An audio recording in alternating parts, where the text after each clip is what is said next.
Tvameva mata cha pita tvameva, tvameva bandhu cha sakha tvameva, tvameva vidya dravinam tvameva, tvameva sarvam mama deva deva. God is in all. God is your mother, your father, your friend, your beloved, your riches, your wisdom, everything. Keep that thought in mind, that nothing that you have can be yours. It isn't yours. This whole universe was created by Him. There is no other reality. And this reality that seems so real, it's all a dream. You know, when you go to sleep at night and you dream something, it seems so real. And when you wake up, you think, where am I? It's another world. Yet, while you were living it, it seemed very real. And if you hit your head in a dream, as my guru used to say, your dream head will hurt. You have some ability to edit this life, just as you have some ability to edit your dreams. I remember one time I was dreaming, and a person came in, and the dream proceeded for a while. And I decided, no, the dream would be better without him. So I went back to where I'd started when he came into the room and went on with the dream without him. And I was satisfied. So I thought, oh, this is a good show. I guess this was just the samskar of a playwright, because I used to want to be a playwright. But the thing is that it's all still a dream. It's not real. That one reality is just always yours. You know, how old are you really? 15, 50, 60, 75? You're none of those things. You're eternal. And you were just as much you 1 billion years ago as you are right now. And what seemed so long and so tiring, this lifetime, dragging through all the things you go, and you think, how long must I go on? You're going to go on whether you like it or not forever. There's no end to it, because you are as eternal as God. You are a part of Him. There's no getting away from it. Let me read you a fascinating little story from Conversations with Yogananda.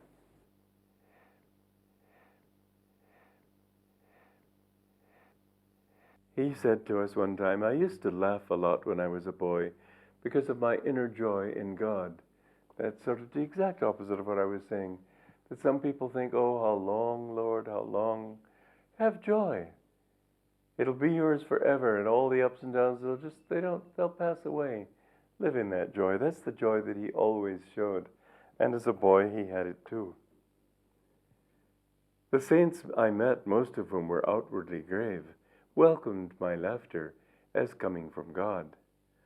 Madhuri Mahashai, the levitating saint as I've described him in my autobiography of a yogi, enjoyed my laughter for the same reason. It upset a few of his disciples, however, to see me laugh in the presence of their ever-serious master. One time he said to me, I understand and appreciate why you like to laugh, but as it disturbs some of these here, do you think perhaps you could be more serious for their sake? I understand what you mean, I replied, but can they not see it springs from the joy I feel in God and in your company? He relented. All right, laugh if you feel to. I will try to explain to them that it is from God. Well, mind you, finding God is by no means a funeral. So many people on the spiritual path have these long faces, and they think that because they're supposed to be doing something serious, that therefore they shouldn't be joyful. Actually, it's the most joyful thing of all. And I think that was one of the things I loved about my Guru. He was so completely, innocently joyful all the time. That didn't mean he couldn't be stern. That didn't mean he couldn't scold us. That didn't mean he couldn't show the face of anger, but he never had that anger. Always inside, if I would try to feel his vibrations, I would feel that there was this joy, sort of as if my consciousness was expanding with a sense of freedom and joy. I've told you before this one story. It's a delightful one. He went into a hotel once, and he was dressed in his orange robe. And a man came up to him who was drunk. Well, how this man understood this, but sometimes, as they say, in vino veritas, in wine there is sometimes truthfulness or truth.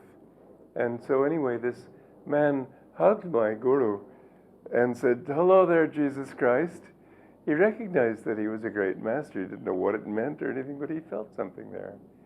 And my guru said, he saw that the man was drunk, and he thought, well, he could see that he was a good man, so he thought, let me give him a little touch of the divine joy, which he's been trying to get in a delusive way through alcohol.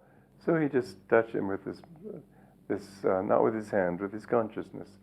The man reared back. He said, "Say, whoa, what are you drinking?" And my master said, "Well, it has a lot of kick in it." And he left the man sober and thinking. But the thing is that this divine joy, if you have a chance to mix with the saints, don't think you've got to be grave. You'll see that in their eyes there's the innocent sweetness of laughter. The secret of laughter is what we're going to be singing later on. The secret of laughter is the secret of your own being. And if you can have that, you'll find that somehow everything seems to work for the best. Yes, you'll have to go through tests. Don't take them that seriously. Learn to laugh even at the great hardships that life throws at you, and suddenly you'll discover that they aren't hardships at all. I know that I was in the hospital some 10 years ago, 9.5 years ago. They did open heart surgery. They changed the heart valve. Well, this is a fairly major surgery. It's not like taking a splinter out of your finger. And the doctor came to me a couple of days later. He said, How are you? I said, "Oh, I'm great." He said, "Oh, come on now. You've got to be in a lot of pain." I said, "Oh, yeah, I am in a little pain, but I feel so much freer because my heart's working better than it ever has." So why think about the negative side when there's the positive one? You see, everything can be turned in a positive way. Sometimes I have seen that people have done their best to give me a hard time. I felt happy inside because I thought, well, this is me paying off my karma and also learning how to be even-minded and cheerful under all circumstances. You can learn no matter what the circumstance. You can learn no matter how people treat you. Don't get upset if they're thinking that they're scolding you and accusing you of this and accusing you of that. Be satisfied in your conscience. If they are right, thank them. Try to change. If they're wrong, then why get excited? Aren't most people wrong most of the time? So be free in your own self, and you will find that you really can be joyful at all times. I've seen this in working with people, and somehow people will always, they like joy, and so they recognize it. I'll never forget going to a concert in Paris, in France, and it was my birthday, and so I wanted to celebrate, and this concert, it seemed like a very nice concert to go to, but when I got to the door, it was in a church. When I got to the door, they were closing the door. There were about 50 people outside. They were saying, "I'm sorry, there's no more room." And so I said, "Oh, but it's my birthday." And I said it with great joy, not with complaint or anything like that. And he said, "Oh, then happy birthday, come inside." But you see, he shared my joy because I felt joy too. And the music was so wonderful. It was full of joy. And it was such a lovely experience for me. I was on the subway, the metro, as they call it, later, and this woman came up to me, an old woman, and she said, "Do you remember me?" I said, "Well, honestly, I have to say I don't."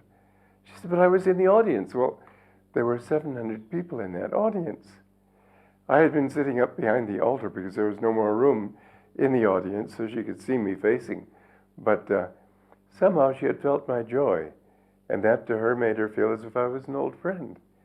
And she sat down and she talked to me about troubles she was having with her daughter and confidential things that people don't usually share with strangers. But when you have that joy, you don't have strangers. Everybody becomes your friend. So my guru, in his laughter, it wasn't the ordinary laughter of a hail fellow and well met kind of thing, but that thing that bubbled up inside because he was so full of the joy of God. This is something that people felt, and I have to say I felt it even when he wasn't laughing, because he by no means laughed all the time. In fact, he could be very, very serious. Yet there was always a joy in his presence.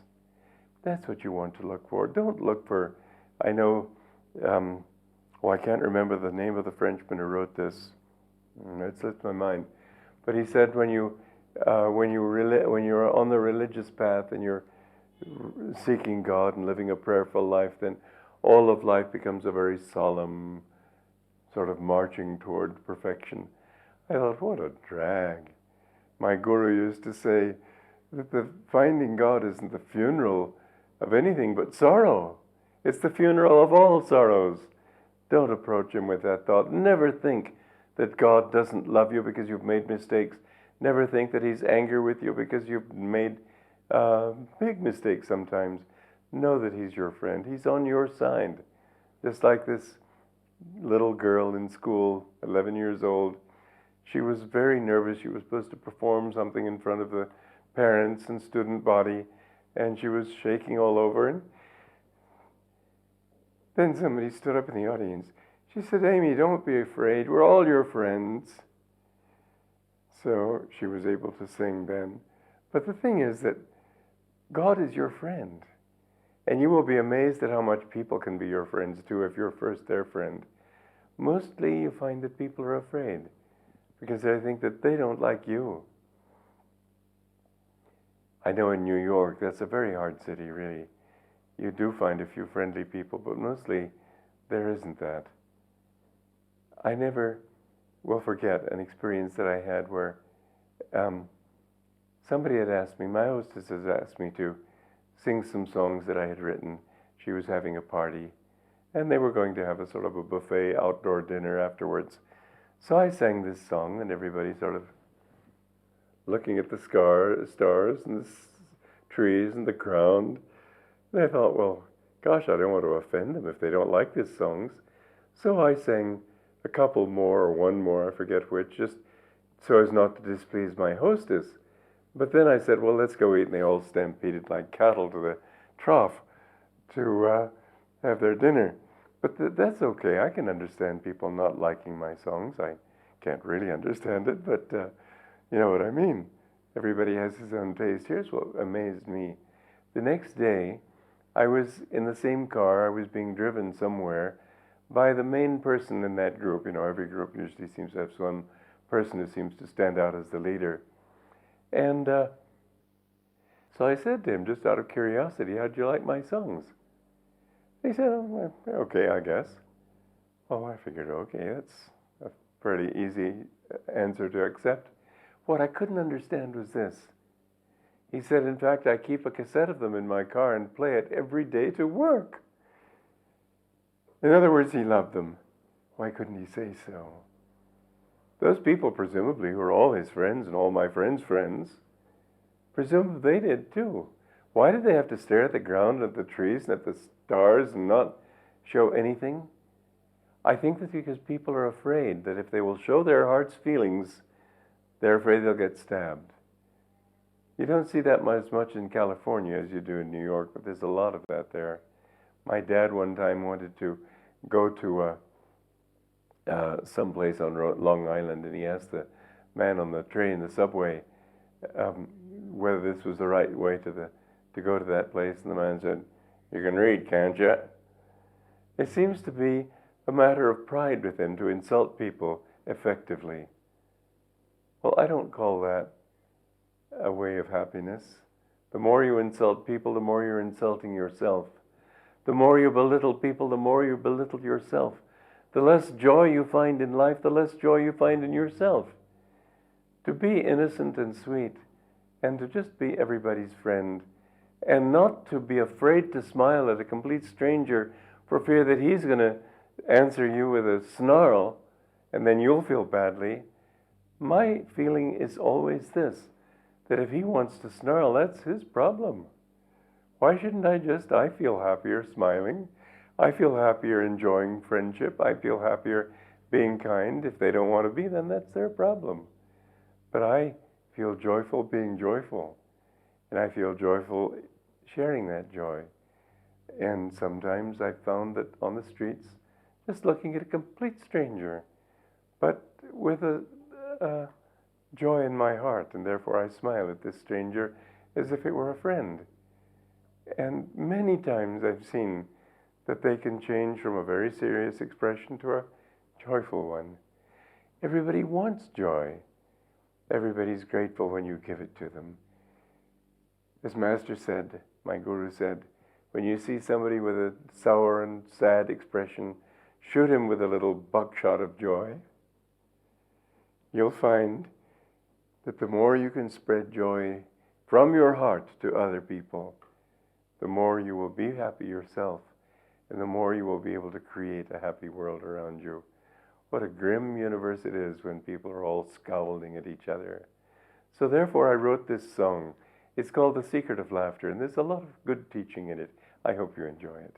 Bye-bye.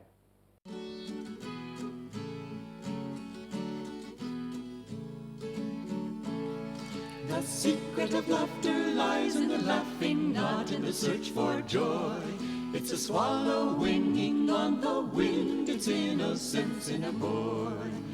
Loo-loo-loo-lero, loo-loo-loo-loo-lie. Joy will come to anyone whose soul has learned to fly. Loo-loo-loo-lero, loo-loo-loo-lie. Joy will come to anyone whose soul has learned to fly. Joy in the singing, not in the songs unwelcome but never crave. If you think that laughter lies in things, to things you'll be but a slave. Loo-loo-loo-lero, loo-loo-loo-lie. Joy will come to anyone whose soul has learned to fly. Loo-loo-loo-lero, loo-loo-loo-lie. Joy will come to anyone whose soul has learned to fly. Joy in the giving, not in the gaining. Grasp and you'll never sing. You could win the world and still be poor. Win peace and live like a king. Loo-loo-loo-lero, loo-loo-loo-lie. Joy will come to anyone whose soul has learned to fly. Loo-loo-loo-lero, loo-loo-loo-lie. Joy will come to anyone whose soul has learned to fly. Sing when the sun shines, sing when the rain falls, sing when your road seems strange. In a tempest seize the lightning flash and ride the winds of change. Loo-loo-loo-lero, loo-loo-loo-lie. Joy will come to anyone whose soul has learned to fly.